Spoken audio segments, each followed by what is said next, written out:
हाँ, एक सेंस में है कि शेख अकबर ने एक जगह पे लिखा हुआ है कि हज़रत यहया अलैहिस्सलाम, हाँ यहया अलैहिस्सलाम ही थे शायद, उनको कहा है अक्लुन बिला शहवा, कि वो अकल बिला शहवत थे। मतलब उनके वो वाक़यात थोड़े से अजीब से हैं, पता नहीं, अब मुझे याद नहीं है, फसूस में इसका तफसीली ज़िक्र है उन्हीं के फस में। तो उनके लिए जो लफ्ज़ इस्तेमाल किया ना कि अक्लुन बिला शहवा, कि वो बिला शहवत के अकल थे। और अकल से मुराद यही है कि नफ्स के हक़ में तो ज़ाहिर बात है कि शहवत बीच में आ ही जाएगी ना। तो अकल जो है वो उसके उलट है, इस जगह पे नफ्स की उलट है, क्योंकि वो शहवत की उलट है अकल। जब बंदा अकल होती है तो वो उससे इस्तेमाल करके अपनी, मतलब शेख ने ये भी लिखा है ना कि अकल किस लिए दी जाती है। अकल इसलिए होती है, अल्लाह ताला ने दी है कि इंसान अपनी शहवत पे काबू पाए। अगर वो ही छोड़ देगा तो फिर तो जानवरों में और इसमें क्या फ़र्क है, कोई फ़र्क नहीं है ना। उनके पास अकल नहीं है तो वो तो इसी तरह ही हैं, आज़ाद हैं। तो शायद इसको उस तरह से जोड़ना है और फिर ये इबादत के साथ मिल के जो नहीं ये पूरी कहानी बनी।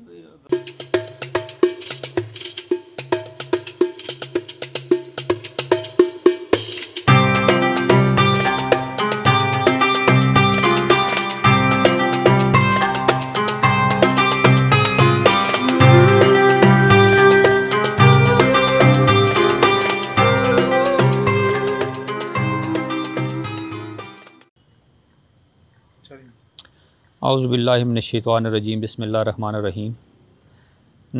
नेक्स्ट बयान है जी इब्नुल अरबी बैठक में खुश आमदीद। आज हम जो रसाला पढ़ रहे हैं जी वो है ताजुत तराजम, और अभी हम लोगों ने जो बयान पढ़ा है वो बयान एहसान, और अभी नेक्स्ट जो पढ़ना है वो है बयान इबादत।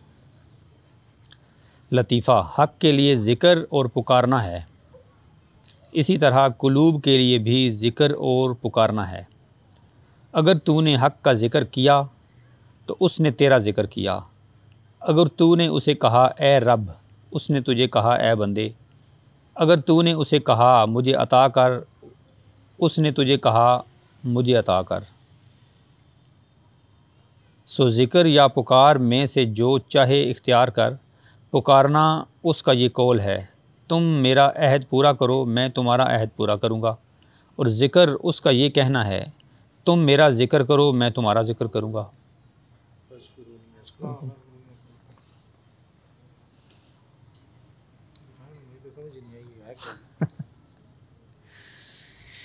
अच्छा, हक़ के लिए भी ज़िक्र और दुआ है और मखलूक के लिए भी ज़िक्र और दुआ है।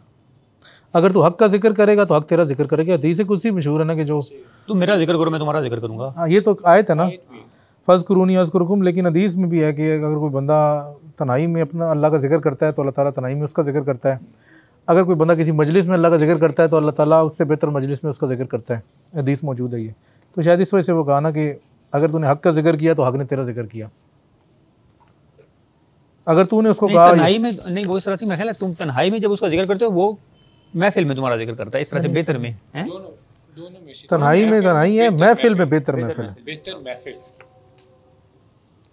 अच्छा, अगर तूने उसे कहा ए रब, उसने तुझे कहा ए बंदे, बात तो वही है कि वो सारी बात अपने हिसाब से बुलाएगा ना, जिसका वो तू उसको रब भी कहेगा क्योंकि वो तू उसका बंदा है और वो तुझे बंदा ही कहेगा। तुम मुझे पुकारो मैं तुम्हें पुकारूंगा। अगर तूने उसको कहा कि मुझे अता कर, आतिनी काला लक आतिनी, तो उसने भी कहा कि मुझे दे। यानी कि तूने उसको दुआ मांगी तो ये कर, या उसने तुझे कहा कि जी इबादत कर। जिस तरह से उसने तेरे से चीज़ें मांगी हुई हैं तो वो कर, और जिस तरह से तू उससे मांगता है, तो मतलब एक लिहाज से दुआ करना तो ये ना कि मुझे दे, लेकिन उसका तुझे हुक्म देना है कि तू ये अमल कर, या इबादत कर, या शरीयत पे अमल कर, जो भी है। तो शेख फरमा रहे हैं कि चाहे जिक्र कर या उसको पुकार, मतलब दोनों चीज़ें आ गई ना, एक पुकारना हो गया और एक जिक्र करना। तो ये दो बातें आ गई। एक तो जिक्र हो गया ना, कहते हैं अगर तू उसका जिक्र कर रहा है तो वो रिप्लाई में, या रिप्लाई में तेरा जिक्र कर रहा है। अगर तू उसको पुकार रहा है तो वो तुझे भी एक लिहाज से पुकार रहा है। तो इसमें ये नहीं कि बता ये रही है कि दोनों तरफ से मामला चल रहा है, एक तरफ से नहीं। जैसे वो मुसख्खर करने वाली लास्ट हमने बात की थी कि इधर से भी मुसख्खर है और उधर से भी मुसख्खर है। तो कहते हैं पुकारना जो नहीं है वो इस आयत में है, व औफू बेअहदी ऊफ बेअहदिकुम, तुम मेरा ऐद पूरा करो मैं तुम्हारा ऐद पूरा करूँगा। यानी कि वो एक लिहाज से वही है ना कि आप उसको पुकार रहे हैं तो वो आपको भी एक लिहाज से पुकार रहे हैं कि तुम मेरी भी तो ये पूरे करो जो मैंने तुम पे जिम्मेदारियाँ लगाई हैं। और जिक्र तो बिल्कुल वाज़ेह है, फ़ज़्कुरूनी अज़्कुरुकुम, कि तुम मेरा जिक्र करो मैं तुम्हारा जिक्र करूँगा। तो ये तो आसान ही था। इसमें कोई अगर कोई है चीज़ तो बंदा इसमें ऐड करना चाहे तो। पुकार और ज़िक्र को थोड़ा सा एक्सप्लेन कर दें कि एक मेरे ख्याल में उसको डिमांड करना है अल्लाह ताला से। जब हम कोई दुआ करते हैं अल्लाह में ये दे, और ज़िक्र से मुराद है कि उसकी अस्मा का ज़िक्र या उसकी आयात का ज़िक्र या वो जो ला इलाहा इल्लल्लाह कहना है बगैर डिमांड के, बगैर डिमांड एक डिमांड के साथ उसको याद करना है कि वो हमें कोई चीज़ दे, और एक है बगैर डिमांड के। आप उस जिक्र में तो कोई डिमांड नहीं होती ना, क्योंकि अगर जिक्र में आप डिमांड कर रहे हैं तो बेसिकली आप डिमांड ही कर रहे हैं, फिर जिक्र नहीं कर रहे हैं। हाँ, तो जिक्र का मतलब है कि बगैर किसी डिमांड के उसको याद कर रहे हैं। तो शेख ने कहा दोनों चीज़ें अल्लाह हक के साथ भी हैं, बंदे के साथ भी हैं। अगर आप उसको बगैर किसी तलब के पुकारेंगे, जो कि उसका जिक्र है उसकी याद दहानी के लिए या उसकी मैयत के लिए, क्योंकि जिक्र तो मज़कूर की मैयत के लिए ना, तो वो भी आपका उसी तरह ही जिक्र करेगा। लेकिन अगर आप डिमांड के साथ मंगाएंगे तो फिर उसकी भी डिमांडें हैं, कुरान और हदीस भरे पड़े हैं, वो सारे आप देख लें। फिर ये फ़र्क है। अवामिर और नवाही करेंगे तो फिर डिमांडें उसके साथ थोड़ी बाइंड है। हाँ, नहीं, उसकी डिमांड ही यही है ना, अवामिर और नवाही उसकी डिमांड है।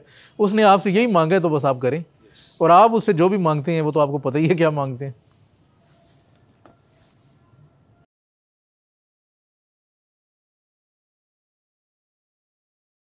आगे चलें। इशारा दुआ इबादत है, दुआ इबादत है तो ज़िक्र क़यादत है। अच्छा, दुआ इबादत है तो ज़िक्र क़यादत है। हाँ, जो उसे पुकारता है वो उस तक पहुँचता है, और जो उसका ज़िक्र करता है तो वो उसके पास होता है। जो मेरा ज़िक्र करता है, जो मेरा ज़िक्र करे मैं उसका हम नशीन होता हूँ, उसके साथ होता हूँ। अभी देखें ना, ये दोनों का फ़र्क इसमें, इस इशारे में तो बिल्कुल ही वाज़ेह हो गया ना, क्लियर हो गया ना। दोबारा से, दुआ इबादत है तो ज़िक्र क़यादत है, यानी कि इबादत क़यादत तो ऊपर वाला दर्जा ही होगा ना इबादत से। दुआ तो वही अवामिर और नवाही है ना, इबादत ही है निकला से, जो उसने कहा कि ये करो तो वो इबादत ही आगे सारी। और ज़िक्र क़यादत इस सेंस में कहा कि ज़िक्र में डिमांड नहीं है आपकी, मतलब आप जब उसकी भी मतलब डिमांड नहीं है ना, जिक्र में तो उसकी कोई डिमांड नहीं है, बाकी ये नीचे इसमें तो डिमांड है। इबादत में तो है, इबादत में तो डिमांड है ना। अब नमाज पढ़ रहे हैं, नमाज में भी दुआ ही कर रहे हैं ना, डिमांड तो कर रहे हैं। जिक्र में तो आप अपनी तरफ से कर रहे हैं बगैर किसी डिमांड के, तो वो उसके नतीजे में बगैर किसी डिमांड के, शायद इस वजह से इसको क़यादत ऊपर वाला दर्जा दिया ना। जो उसे पुकारता है वो उस तक पहुँचता है, जो उसे पुकारता है वो उस तक पहुँचता है। पहुँचने से मुराद ये है कि पुकारा तो दूर से जाता है ना, दूर से ही किसी को पुकारा जाता है, तो उस तक पहुंचने से मुराद है कि अभी वो उस तक पहुंच रहा है बेसिकली, इसलिए कहा ना कि उस तक पहुंचता है। और जो उसका जिक्र करता है वो उसके साथ बैठा हुआ है, क्योंकि ये कहा है ना कि जिक्र, ये तो जो उसका जिक्र करता है तो वो उसके पास होता है, मतलब ये मैयत की सेंस में आएगा, और दूसरा जो नहीं है वो उसके अभी रास्ते में है या पहुंच रहा है या पहुंच गया है। ये पहला इबादत वाले के साथ फिर हुआ ना, फिर जो उसे पुकारता है वो उस तक पहुंचता है, वो ये इबादत वाला हो गया। और जो उसका जिक्र करता है वो उसके पास पहुंच जाता है। जिक्र वाला जो है वो उसकी कुर्बत, जिक्र तो उसके पास ही है, पहुंचता नहीं, उसके पास बैठा पास ही है। ये अरबी इसकी पढ़ना, ये अरबी में बिल्कुल वाज़ेह लिखा होगा शेख ने। फमन दाऊ वसल इलैहि वमन ज़करहु फहुवा इंदहु, वो इंदहु बिल्कुल उसके पास है, मतलब उसमें तो वो है ही नहीं ना, जो उसको पुकार रहा है ना, जो पहुंच रहा है। जो मेरा जिक्र, जब मेरा बंदा मेरा जिक्र करता है तो मैं उसके पास होता हूँ। ये भी है ना, कोई हदीस है, जब मेरा बंदा जिक्र करता है तो मैं उसके पास होता हूँ। अगर वो ये वही है ना कि अगर वो महफिल में करता है या तनाई में करता है, उसी हदीस का शायद पहला हिस्सा है। शेख ने ये हदीस जिक्र की है। अच्छा जी, आगे है, ठीक है। ये दुआ के ऊपर एक आयत भी है ना जिसमें कि जब मेरा बंदा मुझे दुआ से पुकारता है तो मैं उसकी दुआ सुनता हूँ। इज़ा दानी फस्तजीबू, कुछ इस तरह के अल्फाज हैं। जब मेरे बंदों को बता दें कि जब ये दुआ करते हैं तो मैं इनके पास होता हूँ, इनकी दुआ सुनता हूँ, इनकी पुकार सुनता हूँ। और जिक्र का मतलब है कि मैं साथ होता हूँ। जिक्र वाला तो बिल्कुल मैयत में है ना। ये सवाल आया जी, मांगने पर वो खुश होता है और अता फरमाता है, ये सईद राजा साहब कह रहे हैं, कमेंट ही समझे आप। वो मांगने पर खुश होता है, लेकिन अगर बगैर मांगे हुए, इसका मतलब है कि जो जिक्र वाला है बस ऊपर वाला है, बगैर मांगे हुए जिक्र वाला मांग नहीं रहा, वो कह रहा मैं तो तेरा जिक्र कर रहा हूँ, मुझे नहीं चाहिए। जिक्र वाला तो असल में वो ये तो नहीं कहता मुझे नहीं चाहिए, लेकिन उसकी कुर्बत इतनी हो जाती है कि रब को, क्योंकि वो तो दिलों के हाल जानता है, तो उसको पता होता है तेरी ज़रूरत क्या है, तो बिन मांगे उसको नहीं। बिन मांगने से मुराद देखें, अब ये तो अब हम एक मतलब निचली सतह की बात कर रहे हैं। अगर उससे ऊपर वाली बात की जाए तो हर चीज़, जो चीज़ मिलनी है हमें वो मिल के रहनी है, तो ठीक है ना। हमें पता है कि जो चीज़ हमें मिलनी है उससे ज़्यादा तो हम ले भी नहीं सकते, और ना हमारे अंदर इतनी सख्त है कि हम उससे वो चीज़ ले सकें। जो चीज़ तुमने मांगी है वो तुम्हें मिल के रहनी है। फिर तुमने क्या किया, तुमने क्या किया, सिर्फ उसका जिक्र किया, ठीक है भाई जो मुझे मिलना है वो तो मिलना है, फिर दुआ तो फिर नीचे रहेगी ना, तुम ऊपर वाली, ये तो फिर हाईएस्ट लेवल पे चले गए। तो मैं वही कह रहा हूँ ना, ये तो फिर ऊपर वाली बात हो गई। फिर ये तो तवक्कुल का हाईएस्ट लेवल है ना, आरिफीन की बात है कि जो मिलना है वो मिलना है, तो अगर नहीं मिलना तो फिर मांगने की क्या उसमें मांग है, असल में मांग ही ना, असल में वो जो वो एक होता है आरिफीन के लेवल पे, एक होता है ज़ुबान से मांगना, वो जैसे उस दिन मैंने मिसाल दी थी, वो कोई जो चीज़ अगर कोई चीज़ इल्म उससे ले रहा है तो वो मांग उस तरह ज़ुबान से तो नहीं कह रहा उसको, लेकिन गाड़ी अगर गाड़ी मुझे इल्म अपना दे रही है, बोल तो नहीं रही, तो हाल मेरा से, एक हाल से कह लें उसको, मतलब हाल से मांगना भी तो मांगना ही है ना, मांगना ही हुआ। आपका हाल ही किसी चीज़ का तकाजा कर रहा है तो आपकी ज़ुबान खोलने की ज़रूरत नहीं है, जो आपका हाल देख लेगा समझ लेगा तो उसके लिए वो तलब ही है। एक चीज़ और जहन में आ गई, उसको क्लैरिफाई करें, सोचा नहीं है अभी, सोचने का मौका ही नहीं है अभी मिल रहा। वो जो ये दूसरी वाली किताब है उसमें एक जगह पे जिक्र है कि जब बंदा, जो हमने पिछली महफिल में भी निशस्त में जिक्र किया था, कि जब उससे वापस आता है तो फिर उसके एक डिफरेंट कॉनोटेशन हो जाती है। अब जब वो उसे वापस आता है तो फिर वो वापस, फिर उन्होंने हज़रत उस किताब में हज़रत हारून अलैहिस्सलाम का जिक्र है, अच्छा, कि जिसमें उन्होंने फरमाया, ये जो भी आपने अगले पेजेस मुझे भिजवाए ना, इनमें स्टार्ट में हज़रत हारून अलैहिस्सलाम को जब उन्होंने पूछा, शेख ही फरमाते हैं कि मेरे कश्फ में उनसे मुलाकात हुई तो मैंने उनसे पूछा कि जी आप आम लोगों से तो ऊपर हैं, हाँ। तो आपने जब हज़रत मूसा अलैहिस्सलाम ने वापस आके आपकी जब दाढ़ी मुबारक पकड़ी और आपको जब पकड़ा तो उस वक़्त आपने ये कहा कि जी मेरे दुश्मनों के सामने मुझे तज़लील ना करें, तो आपको तो दुनियावी दुश्मनों की फ़िक्र थी, आप उनके सामने अपने मर्तबे की कमी का जिक्र कर रहे थे। वेरएज़ वो होना तो आपको इससे ऊपर चाहिए, वो हैं तो आप इससे ऊपर, मर्तबा आपका इससे ऊपर है। इसकी फिर आगे कोई उन्होंने एक बड़ी खूबसूरत वो दी, लेकिन वो पूरा टेक्स्ट होना तब मज़ा है, टेक्स्ट है, अभी टेक्स्ट नहीं है ना, मेरे ज़हन में भी पूरी बात नहीं है बड़े मज़े की बात, वो बहुत मज़ेदार बात है, मुझे उस वक्त समझ आ गई थी, अभी भी शायद थोड़ी देर में आ जाए। अच्छा, हाँ, मांगने में और ख्वाहिश करने में क्या फ़र्क है? ख्वाहिश भी एक लिहाज से मांगना ही है ना, फ़र्क तो कुछ और अगर कोई बंदा ये कह रहा हो कि ख्वाहिश तो मेरी है लेकिन मैं अपने नफ्स को काबू करूँगा और मांगूंगा नहीं, मतलब कि दुआ नहीं करूँगा इस चीज़, वो देखिए वो बात वही है ना, एक ठीक है ना, वो बाहर से तो कि नहीं कह रहा, जुबान से नहीं कह रहा, अंदर से तो दुआ कर ही रहा है, वो तो है ही है ना, अंदर से ख्वाहिश है ना आपका उसकी, दिल जो बात कर रहा है वो अंदर से वो भी दुआ ही है, चुप है बोल रही है, उससे फर्क नहीं पड़ता, दिल की बेसिकली है, दिल आपका क्या कह रहा है इस टाइम, ज़बान से नहीं है कि मुंह आपने बोल के ला के लाजमी दुआ भी मुंह से बोलेंगे, आप दिल से भी दुआ कर सकते हैं बगैर बोले भी, ख्वाहिश भी बगैर बोले होती है, दुआ भी बगैर। सोहेब खान साहब ने कहा कि दुआ मुतय्यन कर के कोई नेमत मांगना है और जिक्र वाला तो राजी पर रज़ा होता है, ये उन्होंने क्लियर ही कर दिया, ये उनका एक कमेंट सही है। चले जाइए, इशारा, पुकार निदा है और निदा ऐन दूरी है, दूर से पुकारा जाता है किसी को, बात सुनो भाई दूर से ही कहता है वो बात सुनी, जो पास है उसको तो ज़ोर से तो कोई नहीं पुकारता, जो पास बैठा हुआ है बात सुनी ज़ोर से तो कोई नहीं कहेगा, निदा उसी को लगाई जाती है, सदा उसी को लगाई जाती है, तो दूर होता है। ये तो भी इससे पिछले में भी हमारा जिक्र है ना, लेकिन जो पास बैठा है वो जिक्र कर रहा है वो तो नहीं पुकारेगा, जो दूर से है इबादत कर रहा है दुआ कर रहा है उसका जिक्र नहीं है मैयत, वो फिर पुकारेगा दुआ में। तो ये देखें शेख ने किधर से ज़बरदस्त जोड़ा है, बिल्कुल बात ही को खोल दिए। हाँ, दूरी और अजूरी ये चीज़ है, अजूरी कुर्बत की डिमांड कर दी है और दूरी का मतलब है कि कुर्बत नहीं है। हाँ नहीं वैसे भी मतलब देखा ना, निदा जब लगाई जाती है तो दूर ही बंदा पुकारता है ना, पास वाला तो कोई नहीं ऊंची आवाज़ में पुकारेगा किसी को, उसको तो वैसे ही पता है साथ ही बैठा है, मुझे देख रहा है, मेरे हाल से वाकिफ़ है, अगर मैं हल्का सा भी बोलूँगा तो।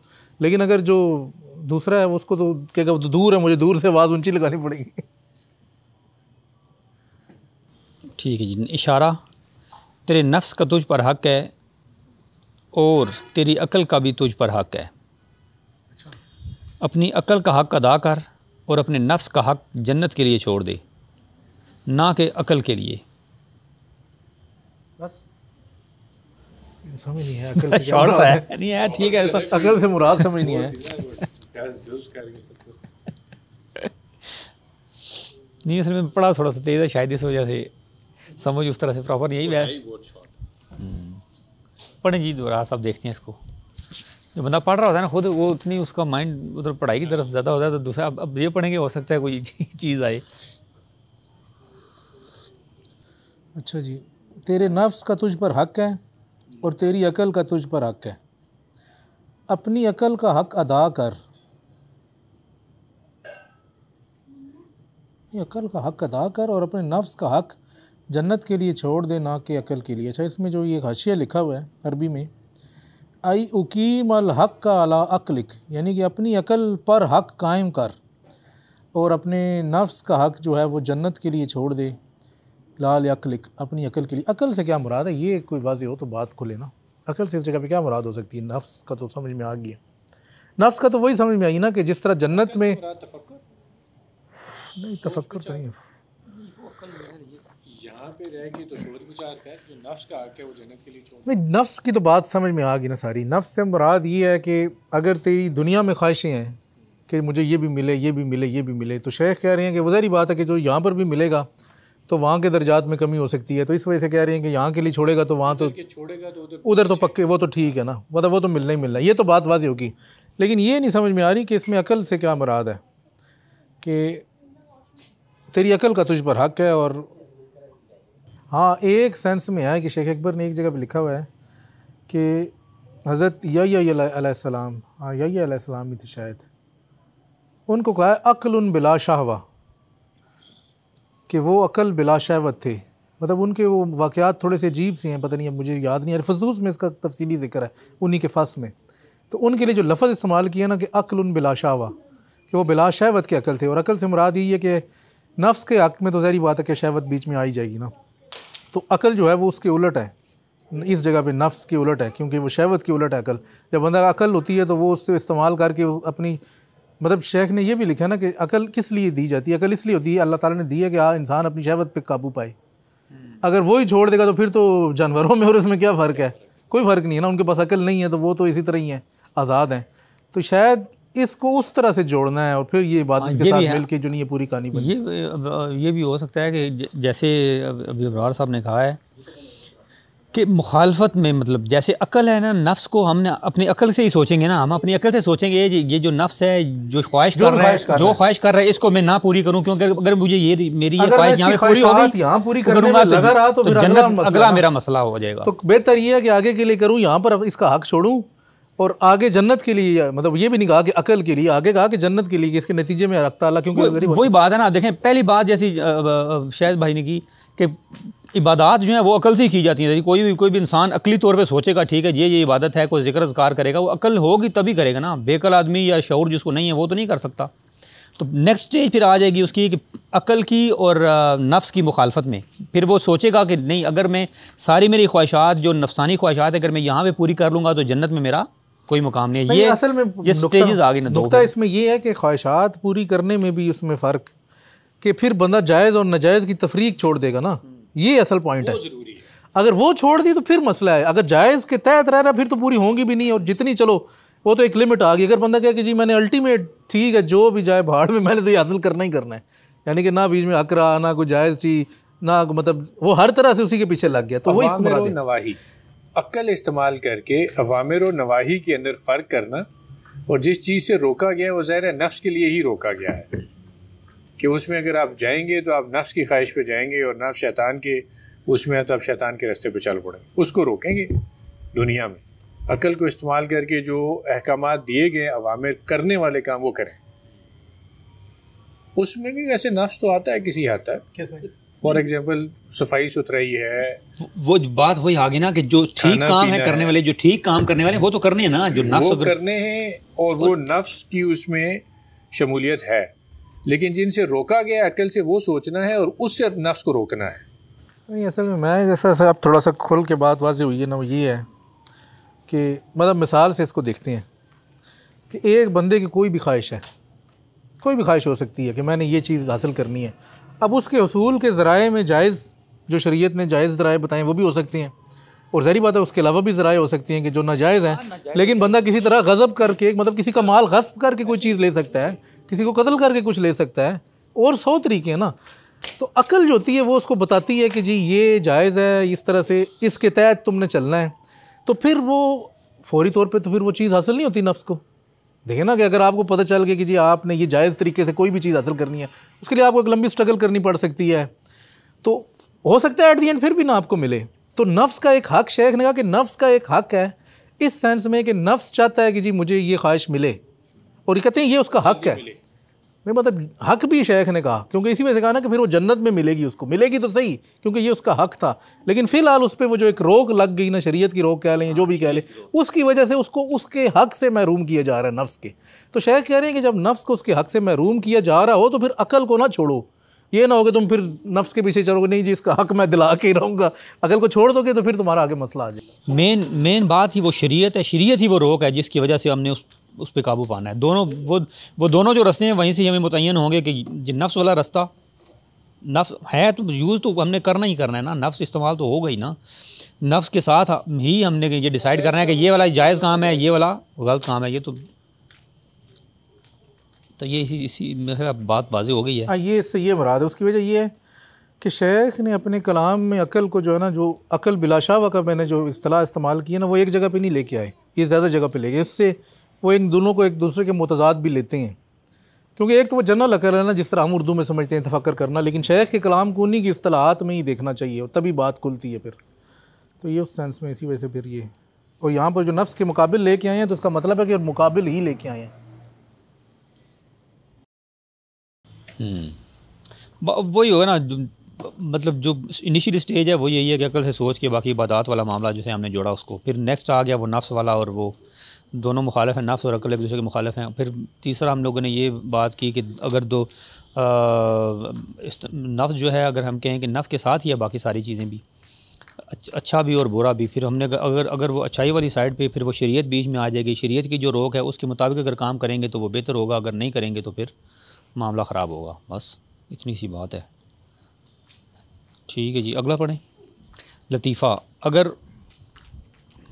उसके दर से भागने वाले ना होते तो रसूल ना भेजे जाते जो इन्हें गुमराही के रास्तों से पकड़कर हक़ की तरफ लौटाते हैं। भगोड़ा वो है जो नूर से जुल्मत की तरफ भागे। बस अगर उसके दर से भागने वाले ना होते तो रसूल ना भेजे जाते। रसूलों के भेजने का मकसद ये लोगों को पकड़ के उसके दर की तरफ लाया जाए। रसूलों के भेजने का मकसद यही था कि वापस हक की तरफ लोगों को लौटाया जाए। जो लोग उससे दूर भाग, जो बागी हैं, बागियों को पकड़ के शैतान की तरफ जाते हैं। हाँ, जो बागी हुए हैं उन्हें वापस हक की तरफ लाया जाए। अच्छा जी, और फिर कहते हैं कि जो इन्हें गुमराही के रास्तों से पकड़कर हक की तरफ लौटाते हैं।